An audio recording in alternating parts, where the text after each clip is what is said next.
Reside en alguna parte de la mente humana. Proporciona conocimiento matemático. Desata la inspiración artística. Y es el don de ver lo que otros no pueden. ¿Pero es el ingenio cosa de unos pocos? ¿O todos poseemos ese potencial sin explotar? Ahora los neurocientíficos están empezando a descubrir los poderes ocultos de la mente. Hallazgos de la ingeniería y la biología, aumentada con tecnología, que se utilizan para liberar el ingenio que llevamos dentro. Secretos del Universo, con Morgan Freeman. El espacio, el tiempo, la vida en sí misma. Los secretos del cosmos se pueden descifrar a través de los agujeros de gusano. ¿Podemos todos llegar a ser genios? Genios. La música tuvo a Stevie Wonder, la física a Einstein, la literatura a Emily Dickinson. Cada generación es afortunada teniendo hombres y mujeres de mentes excepcionales. Los genios tienen muchas facetas, desde una memoria brillante a la inspiración o la invención. ¿Pero qué pasa contigo? ¿Han empezado los neurocientíficos a descubrir los secretos de nuestro cerebro? ¿Están empezando a surgir los talentos ocultos en cada uno de nosotros? Puede que no todos empecemos con la mente de Einstein, pero ¿por qué no podemos todos llegar a ser genios?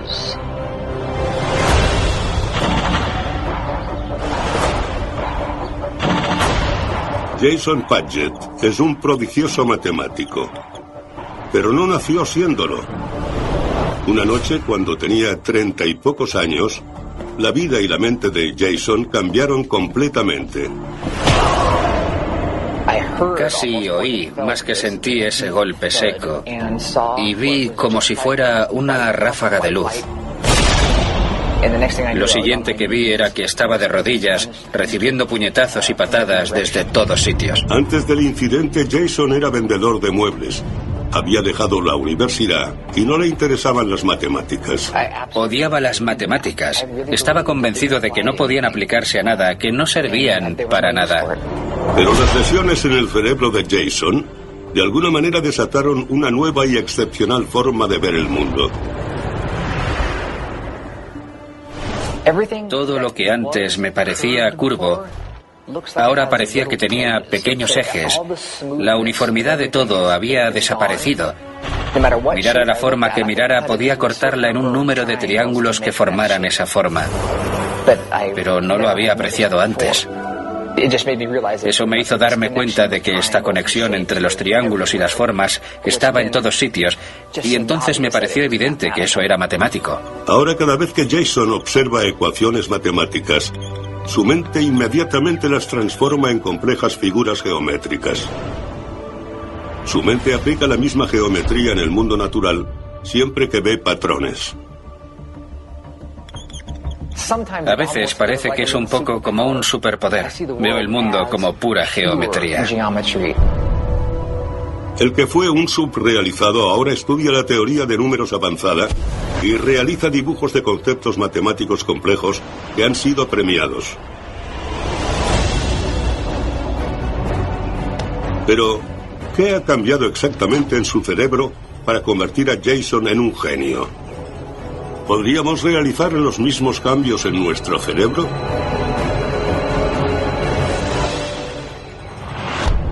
Eso es lo que la neurocientífica de la Universidad de Miami, Britt Brogard, quiere descubrir.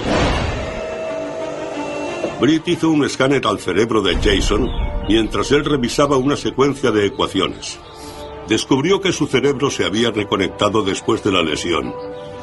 La mayoría utiliza los dos hemisferios para analizar las matemáticas, pero el cerebro de Jason se sirve de unos nuevos circuitos neuronales que se encuentran exclusivamente en el hemisferio izquierdo. Esas áreas del cerebro están tan dañadas que desencadenaron conexiones adicionales en otras áreas del cerebro y permitieron que esas áreas se comunicaran de formas que antes no eran posibles. Eric cree que estos extraños patrones de actividad cerebrales desencadenaron la visión geométrica de Jason.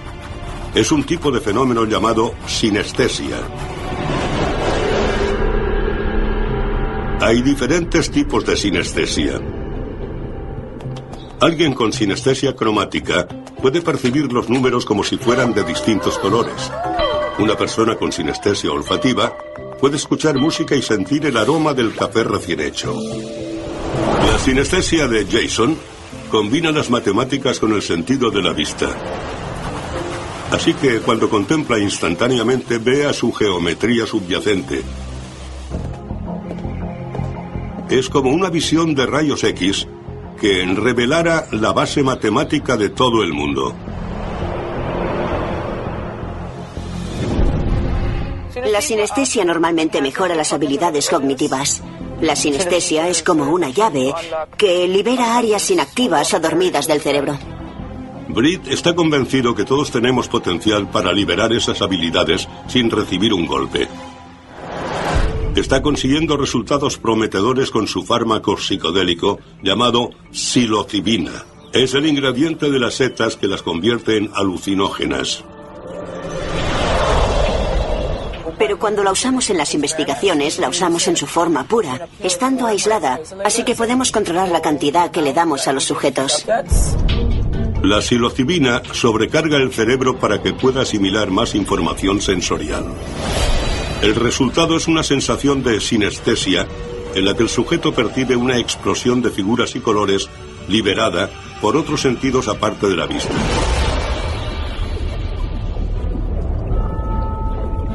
La sinestesia que no se suele dar es la de percibir sonidos a través de los colores, con la que de alguna manera se oyen los colores.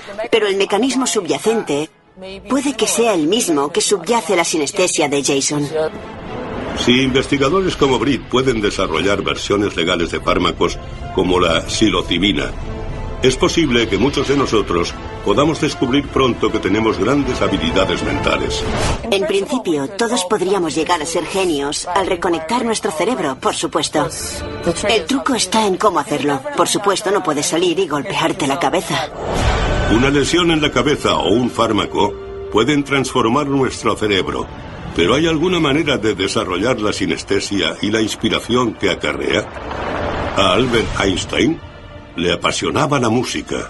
Él describía su gran golpe de genio, la teoría de la relatividad, como una percepción musical.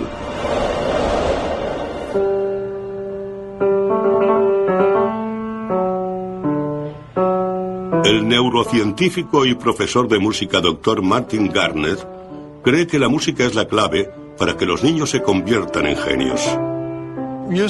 La música ofrece una oportunidad fantástica para fortalecer la mente. Es uno de los inventos más maravillosos de la humanidad. ¿Listos? Vamos allá. Durante décadas de investigación, Martin ha seguido los éxitos académicos de niños durante su crecimiento desde los 7 hasta los 35 años. Ha descubierto que el mayor indicador del triunfo académico es el hecho de que el alumno 5 por 6 es 30. reciba o no instrucción musical desde pequeño. Bueno, tengo una nueva canción para vosotros, chicos. ¿Listos? Sí. Abrid bien los oídos. Dice así. Martin cree que un buen sistema de instrucción musical influye en todos los patrones neuronales. Cuando caminamos juntos. Se trata del método Kodali. Enseña a los niños a que piensen en la música como en un espacio tridimensional que ellos puedan explorar. Podría considerarse una forma artificial de sinestesia que transforma el sonido en geometría. Cuando tengáis la bolsa, tenéis que colocar vuestros corazones en el lugar de trabajo. En otro ejercicio, los estudiantes analizan el ritmo de una canción usando partes del cerebro que normalmente se usan para el lenguaje. Voy a hacer un patrón de palmadas y quiero que lo repitáis. Los niños que aprenden con el método Kodali normalmente superan a sus compañeros en matemáticas y lectura. Hay mucho que asimilar y creo que lo que más nos ayuda a la música a desarrollar es la forma en la que aplicamos este tipo de asimilación.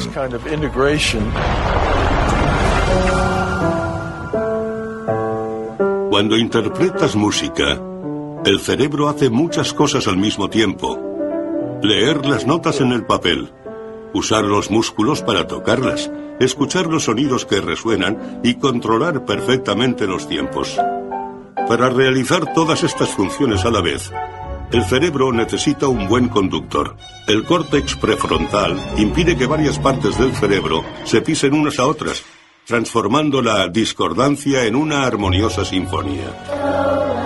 Cuanto mejor aprendan estos niños a combinar música, geometría y lenguaje, más fuerte será su córtex prefrontal Cuando caminamos juntos.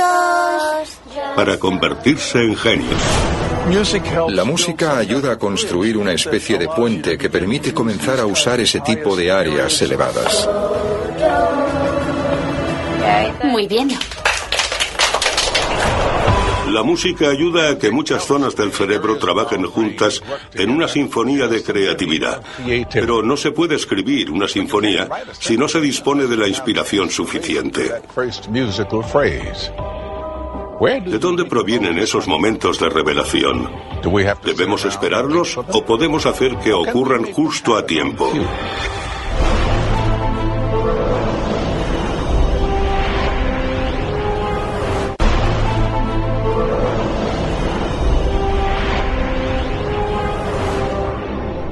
¡Eureka! Es una antigua palabra griega que significa lo encontré. Su conexión con los genios comenzó con el inventor Arquímedes, quien supuestamente pronunció esa palabra al encontrar la solución a un problema. La inspiración suele aparecer en momentos extraños. A Philo T. Farnsworth se le ocurrió la idea de la televisión mientras sembraba patatas. Einstein dio con la teoría de la relatividad viajando en tren. ¿Hay lugares que ayudan a inspirar nuevas ideas? Si supiéramos la respuesta, ¿podríamos crear lugares donde cualquiera pudiera desarrollar su ingenio?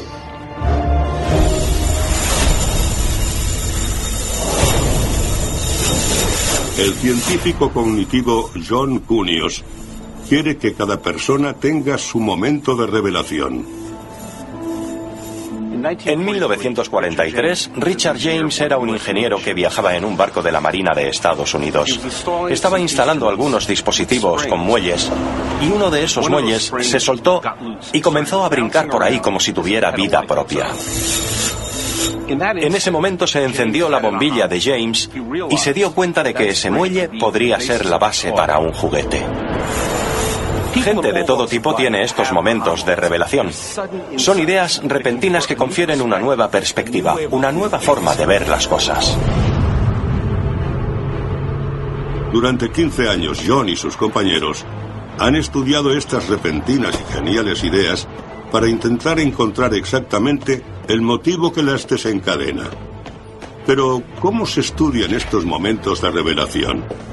Sencillamente porque pueden surgir en cualquier momento y cualquier lugar. Tomando café, dando un paseo e incluso comiendo. Comenzamos justo en el momento de la idea, cuando la idea surge en nuestra consciencia y la rastreamos atrás en el tiempo, para revelar todo el proceso cerebral que ha llevado justo a ese momento. Siéntate. Antes de rebobinar una mente, John captura momentos de ingenio con un complejo juego de asociación de palabras. Mientras monitoriza la actividad cerebral, muestra al sujeto 3 palabras y le da 15 segundos para que diga otra palabra que esté relacionada. Inténtalo. ¿Puedes encontrar una palabra común? Sol. ¿Y esta? Fuego. Después de responder, deberá presionar un botón para indicar si dio con la respuesta mediante análisis metódico o por una inspiración de ingenio. Signo. Los resultados demuestran que las respuestas basadas en un momento de ingenio son alrededor de un 15% más precisas que las basadas en análisis metódico. Este análisis cerebral permite que John localice dónde se producen estos momentos de revelación. Mientras que el análisis ilumina el lado izquierdo del cerebro, en el córtex visual, los momentos de ingenio vienen del lado derecho y del lóbulo temporal. En los momentos de ingenio hay una explosión de lo que llamamos ondas gamma, que son ondas cerebrales rápidas, unas 40 por segundo, que reflejan la nueva idea o la solución y la muestran en la consciencia. Ahora que John ha esquematizado el aspecto de un hallazgo mental, quiere descubrir si ciertos entornos pueden fomentarlos. Y entonces Ted Cruz estaba justo... Antes de empezar con el juego de las palabras, algunos sujetos vieron un programa disparatado. Hizo que el resto de los locos no parecieran locos.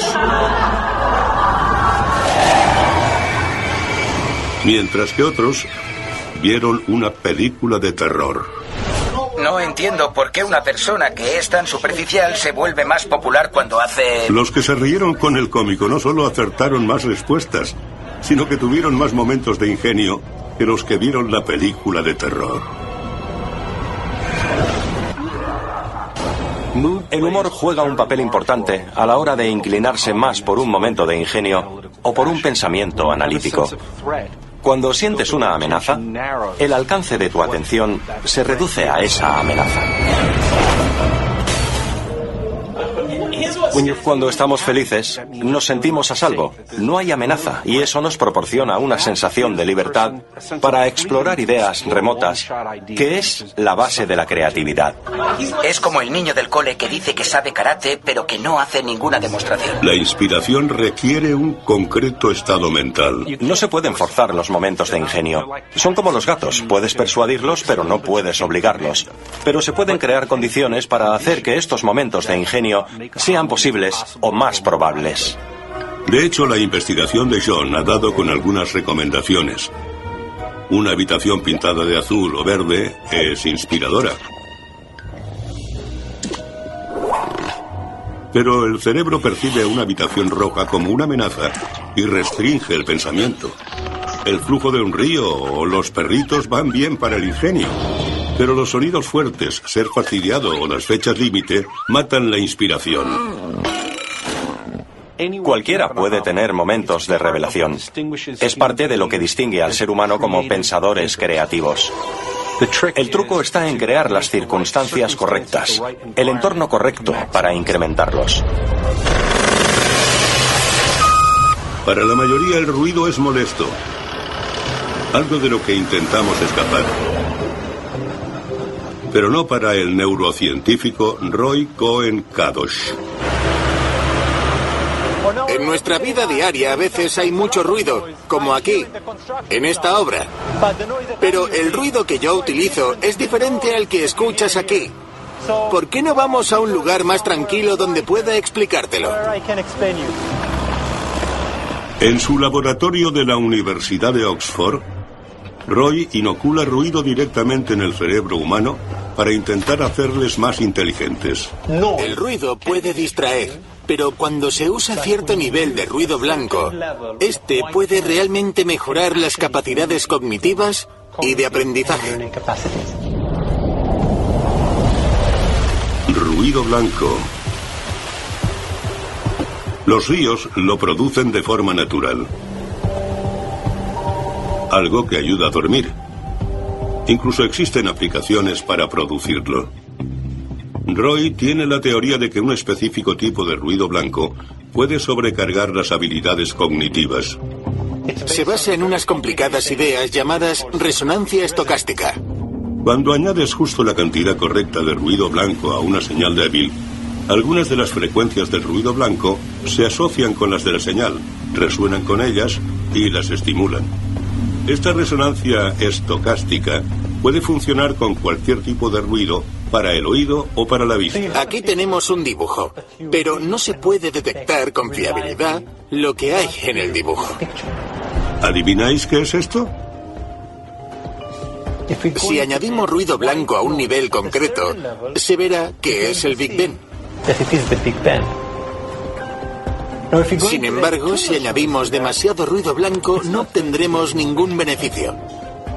Así que el ruido debe darse a un determinado nivel. Si hay demasiado ruido o muy poco, no mejorará nuestra habilidad. Los neurocientíficos han demostrado que las neuronas utilizan la resonancia estocástica para estimular las señales débiles. Así que Roy ha decidido probarlo en toda la mente añadiendo ruido eléctrico a los cerebros de los sujetos. Hola, Michael. Siéntate, por favor. Roy ha diseñado una prueba en la que se distribuye una intencionada ráfaga de ruido eléctrico a un área específica del cerebro del sujeto, el córtex prefrontal dorsolateral. Esta región juega un papel importante en la resolución de problemas y está altamente conectada a otras partes del cerebro. La idea detrás de esto es que cualquier sonido aumente la puesta en marcha de las células cerebrales y entonces provoque cambios en las mismas.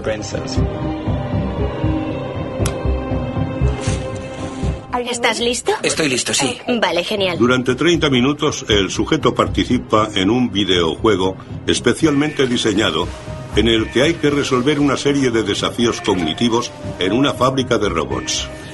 Mientras tanto, a través de 2 electrodos colocados en el cráneo, el aparato expide ruido blanco eléctrico al cerebro sin causar dolor. Un grupo controlador separado también participa en el juego, llevando el mismo gorro, pero sin estimulación. Una vez terminado, repetimos el procedimiento durante varios días y al final evaluamos cómo han cambiado sus habilidades. Comprobamos que aprendían más rápido y mejor que aquellos que recibían la estimulación placebo. Roy piensa que el ruido blanco estimula todos los sistemas eléctricos del cerebro y los despierta. Los cerebros sobrecargados mejoraron lo mismo a corto que a largo plazo. Medio año más tarde, cuando Roy analizó de nuevo a los sujetos, descubrió que las mejoras cerebrales seguían ahí. Esta técnica tan innovadora también puede acercarnos algo más a convertirnos en genios. ¿Os imagináis que un día fuéramos capaces de sobrecargar una parte de nuestro cerebro y poder convertirnos en superdotados? La idea en el pasado era nacer y que fuéramos genios o no. Pero ahora sabemos que nuestro cerebro es más plástico y podemos cambiarlo. La pregunta del millón es hasta dónde puede llegar. Se está utilizando la tecnología para sobrecargar los nervios sensitivos, pero existe otra forma, si nos atrevemos, con la que podemos liberar al genio que llevamos dentro. Podemos jugar con la biología básica del cerebro. Para resolver cualquier problema hay que ir de A a B. El problema es que en la vida real hay muchos caminos para escoger y la mayoría suelen ser callejones sin salida. Solo un genio podría recordar cada uno de los pasos que conducen a ese lugar y también hasta su objetivo. Pero ¿y si conseguimos que nuestro cerebro recuerde mucho más? Podríamos tener la perspectiva para ver el panorama general y también el camino hacia la genialidad. John Giorgio, un investigador neurocientífico de Toronto, cree que la memoria es primordial para todo lo que hagamos.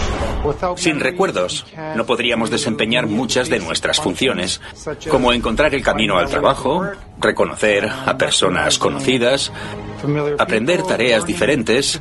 Sin recuerdos y aprendizaje, no seríamos capaces de funcionar en nuestra vida diaria. Pero John también cree que podemos mejorar nuestra memoria a través de la ingeniería genética. Hemos intentado sistemáticamente manipular los genes que creemos que son importantes para el aprendizaje y la memoria. En teoría, Todos podemos ser genios si modificáramos la forma en la que trabaja nuestro cerebro. Para entender y mejorar la memoria humana, John empieza a practicar con ratones. Lo que intentamos hacer aquí es medir el desarrollo de la memoria y del aprendizaje de los ratones.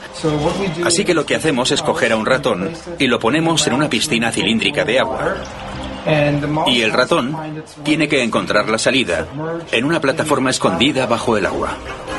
El ratón de John no puede ver la plataforma porque se ha añadido una pintura no tóxica al agua y la única forma de orientarse son las señales visuales colocadas en las paredes. Desde el techo, una cámara recoge los movimientos del ratón y registra el tiempo, la distancia y el camino recorrido. Durante el primer ensayo, el ratón tarda entre 60 y 90 segundos en encontrar el lugar de la plataforma de salida, porque es en definitiva un proceso fortuito. Pero cada vez que se repite el ensayo, va mejorando. Cuanto más tiempo pasan nadando, mejor recuerdan la localización de la plataforma escondida. Pero John quiere acelerar el proceso de aprendizaje, aumentando la memoria de los ratones para que lo consigan en solo un intento. Para John, la clave para crear recuerdos es actuar en el hipocampo, una parte del cerebro esencial para la creación de recuerdos. Al conseguirlo, las neuronas envían señales eléctricas y químicas hasta que una enzima llamada PDE4B interrumpe la señal entre las neuronas. Este cese de comunicación impide la creación de más y mejores recuerdos. Y los ratones solo pueden centrarse en el agua que está frente a sus hocicos. Así que John ha creado una mutación en el gen para la PDE4B. Los ratones con la PDE4B mutada que hemos creado tienen una mutación que afecta a la función de la enzima, por lo que las neuronas son capaces de comunicarse durante un mayor periodo de tiempo y, en teoría, es lo que permite a los ratones mejorar a la hora de importar y evocar recuerdos. El resultado fue justo lo que esperaba. Mientras que los ratones no mutados tardaron unos 90 segundos en resolver el problema, los ratones mutados tardaron menos de 30. Los ratones mutados pudieron superar mejor la prueba, ya que fueron más rápidos y recordaron la localización de la plataforma de salida mucho mejor. Las enzimas PDE4B mutadas proporcionan a los ratones más tiempo para crear mejores recuerdos. Los ratones adquieren más inteligencia, pero no son los únicos a los que se les puede estimular el cerebro a niveles extraordinarios. También el cerebro humano utiliza la enzima PDE4B. Pero si mutáramos el gen PDE4B en humanos, es posible que se pudiera recrear el mismo efecto. Creemos que sí, que podríamos mejorar de forma potencial la función cognitiva en los humanos. Disponer de una memoria mejor no solo nos ayudaría a recordar simples detalles, sino que nos abriría las puertas a la experiencia hacia un tipo de ingenio visionario que tuvieron personas como Steve Jobs o Jackson Pollock, la habilidad de alejarse de los pequeños detalles y observar el panorama. Es posible que, para conseguirlo, el camino sea jugar directamente con la biología cerebral. Estamos cada vez más cerca de llegar a la clave para liberar al genio que tenemos dentro. ¿Es posible que nos tomemos una pastilla y nos convirtamos en genios? En teoría, es posible. Más grande, más rápida, más lista. Casi a diario la ciencia parece ofrecernos un nuevo tipo de mente brillante. Dietas que prometen un aumento de inteligencia y fármacos que incrementan la atención y la memoria. Pero si nos tomamos esta pastilla, ¿cuáles serán las consecuencias? En lugar de ser una ventaja, ¿podría el ingenio ser una condena?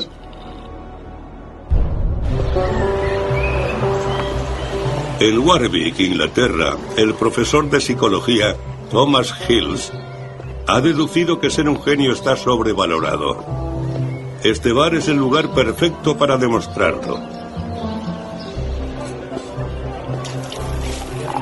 Es un contexto complicado, un entorno que requiere que sepas escoger cervezas, que puedas hablar con diferentes personas. Es una situación difícil y mentes como las nuestras están adaptadas a este tipo de cosas. Solemos pensar que una mente brillante solo puede ser algo beneficioso que puede ayudarnos a solucionar problemas difíciles. Pero Thomas no está de acuerdo. ¿Saben cuál es su motivo? La evolución. Tenemos la idea de que más es mejor, ¿no? Más memoria, más concentración, más autocontrol, más voluntad. Pero hay que entender que la evolución nos ha ido seleccionando por nuestro cerebro durante millones de años. Y si eso fuera tan beneficioso, ¿por qué no tenemos ya mentes así? Examinando la mente humana a través de la evolución, se comprende por qué la mayoría de nosotros no somos genios. En este entorno complejo y cambiante, nuestras mentes no tienen por qué ser excepcionales. Solo deben encontrar el equilibrio perfecto entre la precisión y la velocidad. Así que la evolución tiene que prestar atención tanto a la velocidad a la que podemos hacer las cosas y a la forma adecuada a la que queremos poder hacerlas. Una partida de dardos es una buena analogía para este problema. Primero, yo intento ser preciso, pero conforme aumento la velocidad, voy perdiendo la precisión. Esto representa el equilibrio entre estar concentrado y hacer las cosas con tiempo e ir demasiado rápido y aventurarse a muchas cosas, a veces en direcciones equivocadas.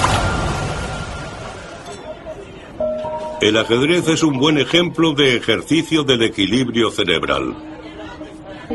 El ajedrez es un buen ejemplo de cómo intentar equilibrar la concentración con la flexibilidad. Un buen jugador de ajedrez tiene que ser capaz de prever un cierto número de movimientos, pero sin estar demasiado alejado del transcurso del juego, pero tampoco demasiado pegado. Hay que encontrar el punto intermedio, un lugar lejano desde el que mirar al futuro, pero que sea pertinente para ese momento. El cerebro ha sido orientado por la evolución para que podamos realizar varias cosas en vez de ser genios solo en una. Nuestra capacidad media en cada uno de los campos es evidente. Por ejemplo, la memoria. Hola a todos. Hola. ¿Queréis jugar a un juego? Sí, claro. Vale, pues en este juego os voy a asignar una categoría y debéis decir todos los elementos de esa categoría que se os ocurran. Thomas está haciéndole a alguno de sus estudiantes un test de fluencia semántica que mide la memoria verbal. Jay, tu categoría es profesiones. Venga. Médico, abogado, camarero, limpiador, fontanero, electricista. Este test sirve para comprobar la salud cerebral. Extra, actor. Cada uno tiene 60 segundos. Limpiador de ventanas. Pero la mayoría empiezan a atascarse mucho antes. Aparcacoches. Conocemos miles de profesiones, pero la mayoría solo podemos recordar entre 10 y 20 en un minuto. No toda nuestra memoria se activa al instante. Es que he visto un coche. Pero ¿y si lo hiciera? Oso polar, ratón, león, jirafa. ¿Y si todos los animales que conocemos Gato. los tuviéramos en la punta de la lengua? Tigre, caballo, serpiente, caimán, perro, ardilla. Imagina cómo sería tener una memoria perfecta. ¿Querrías recordar cada hoja de hierba que has visto? ¿Querrías recordar todas las experiencias de la vida? ¿Cada ruptura? ¿Cada vez que te has golpeado un pie? ¿De verdad querrías poder recordar todo eso?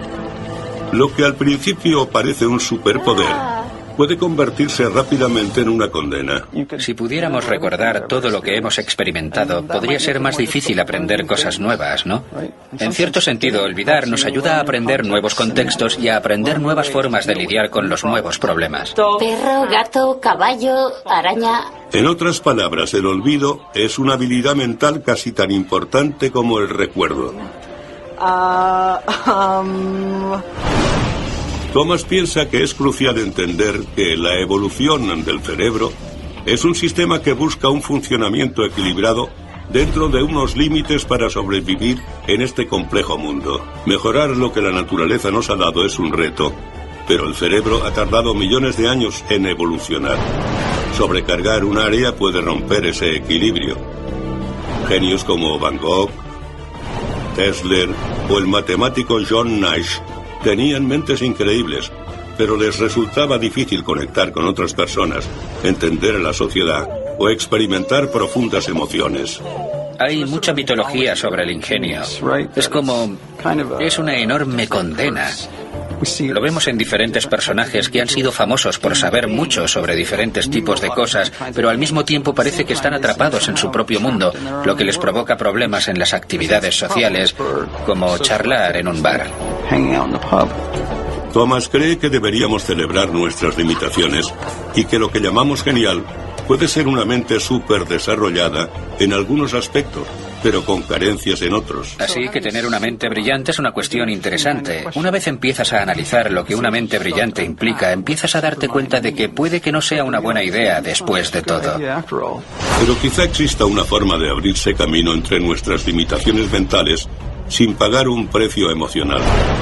Quizá la tecnología pronto expanda nuestro cerebro de forma artificial y conecte todas nuestras mentes, mostrándonos el camino hacia el ingenio.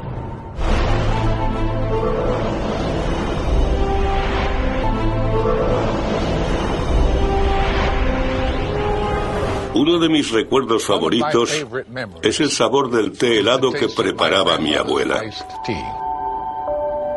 Pero ¿cuántos recuerdos están ya fuera de nuestro alcance? El nombre de mis compañeros de clase, libros que he leído, películas que vi hace décadas. El cerebro humano no debería conservar todas estas experiencias vitales. Pero ¿es posible que exista un método para vencer los límites evolutivos? Imaginad que descargamos la mayoría de nuestros recuerdos y solo accediéramos a ellos cuando los necesitáramos. ¿Y por qué detenernos? Podríamos tener todo el conocimiento humano. Nuestras mentes colectivas podrían convertirnos a todos en genios.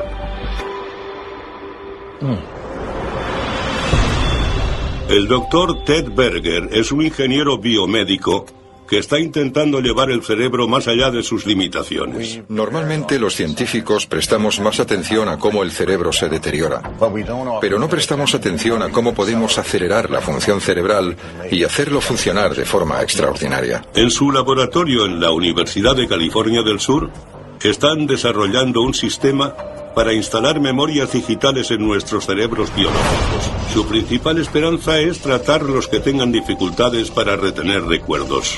Pero su investigación podría proporcionarnos el ser genios digitalmente mejorados.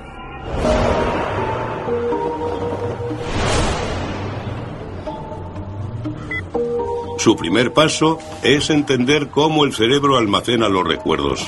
Este lugar de almacenaje puede representar el proceso por el que los recuerdos a corto plazo pasan a ser recuerdos a largo plazo.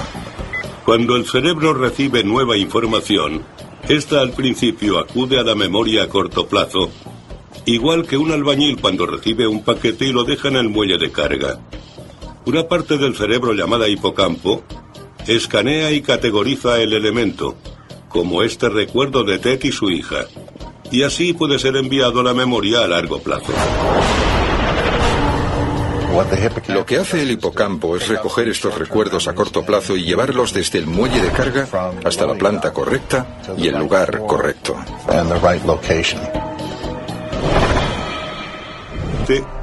Este sistema de almacenaje puede ser caótico. Los recuerdos podrían no almacenarse bien o ni siquiera crearse. Si el hipocampo no funciona correctamente, la nueva información que está en el muelle de carga podría no ser colocada en el lugar correcto. Puede que vaya a la puerta correcta, pero que no todo el recuerdo consiga llegar a la puerta.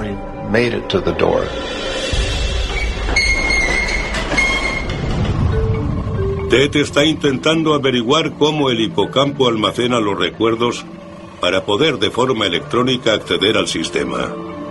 Cuando el cerebro crea un recuerdo, esto involucra a cientos, si no miles de células, y cada célula genera una serie de vibraciones. Así que lo que estamos viendo son las codificaciones memoriales generadas por esa parte del cerebro. Muchos neurocientíficos opinaban que se tardarían décadas en conseguir la descodificación de la memoria cerebral, pero Ted ha persistido durante años en la idea. La gente creía que nunca seríamos capaces de conseguirlo. No creían que ser capaces de crear una prótesis para la función cognitiva fuera posible debido a lo difícil que es entender los procesos cognitivos en términos neuronales.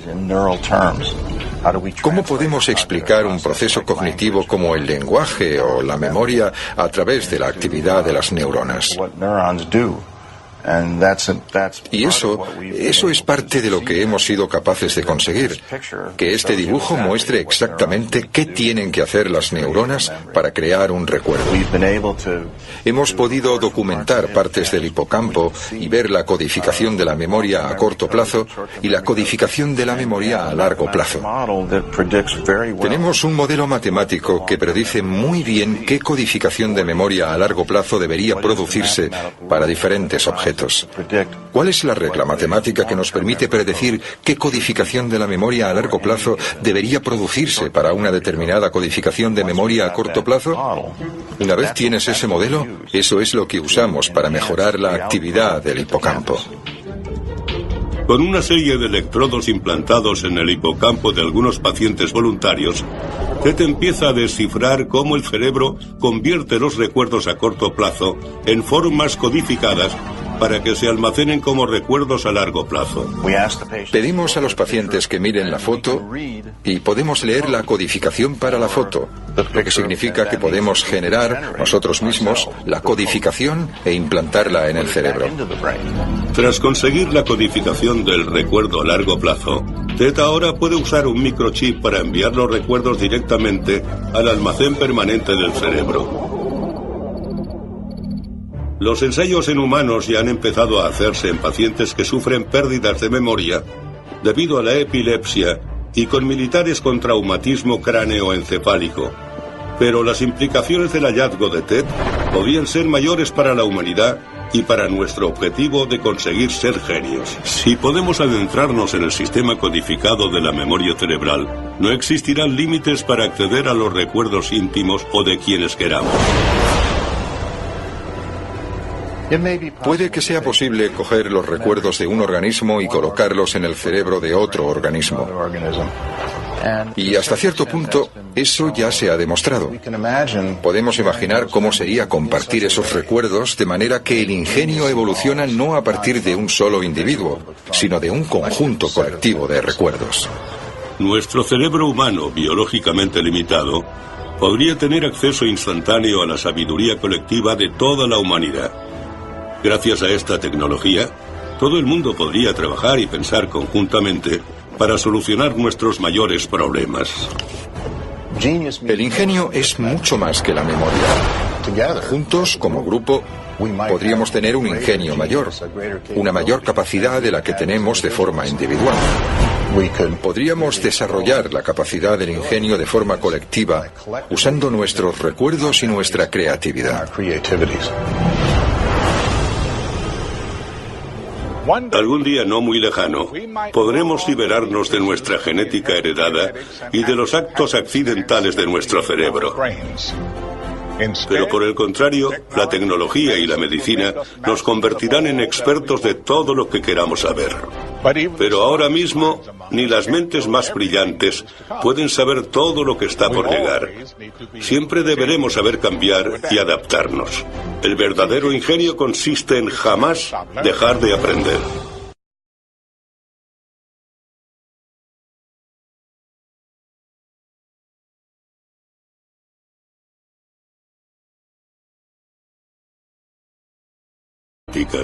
Pero el cerebro de Jason se sirve de unos nuevos circuitos neuronales que se encuentran exclusivamente en el hemisferio izquierdo.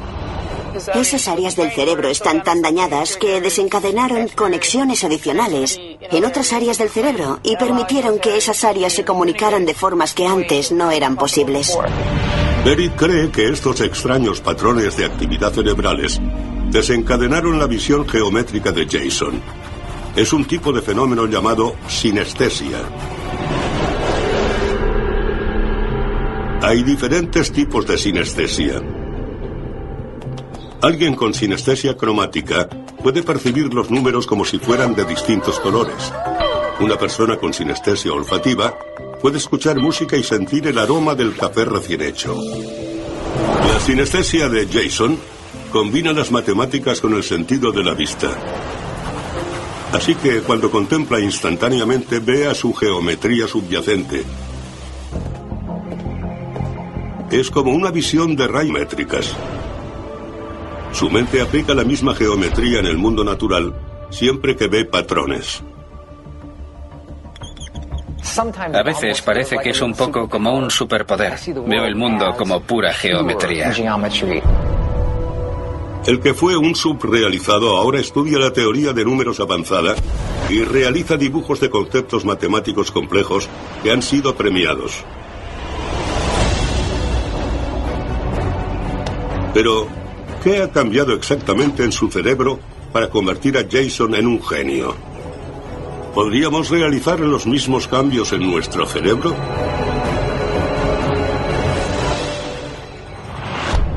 Eso es lo que la neurocientífica de la Universidad de Miami, Britt Brogard, quiere descubrir. Britt hizo un escáner al cerebro de Jason mientras él revisaba una secuencia de ecuaciones. Descubrió que su cerebro se había reconectado después de la lesión. La mayoría utiliza los dos hemisferios para analizar las matemáticas. Reside en alguna parte de la mente humana. Proporciona conocimiento matemático. Desata la inspiración artística. Y es el don de ver lo que otros no pueden. ¿Pero es el ingenio cosa de unos pocos? ¿O todos poseemos ese potencial sin explotar? Ahora los neurocientíficos están empezando a descubrir los poderes ocultos de la mente. Hallazgos de la ingeniería y la biología, aumentada con tecnología, que se utilizan para liberar el ingenio que llevamos dentro. Secretos del universo, con Morgan Freeman. El espacio, el tiempo, la vida en sí misma. Los secretos del cosmos se pueden descifrar a través de los agujeros de gusano.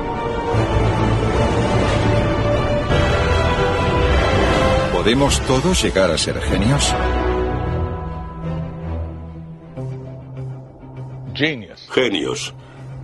La música tuvo a Stevie Wonder, la física a Einstein, la literatura a Emily Dickinson. Cada generación es afortunada teniendo hombres y mujeres de mentes excepcionales. Los genios tienen muchas facetas, desde una memoria brillante a la inspiración o la invención. ¿Pero qué pasa contigo? ¿Han empezado los neurocientíficos a descubrir los secretos de nuestro cerebro? ¿Están empezando a surgir los talentos ocultos en cada uno de nosotros? Puede que no todos empecemos con la mente de Einstein, pero ¿por qué no podemos todos llegar a ser genios?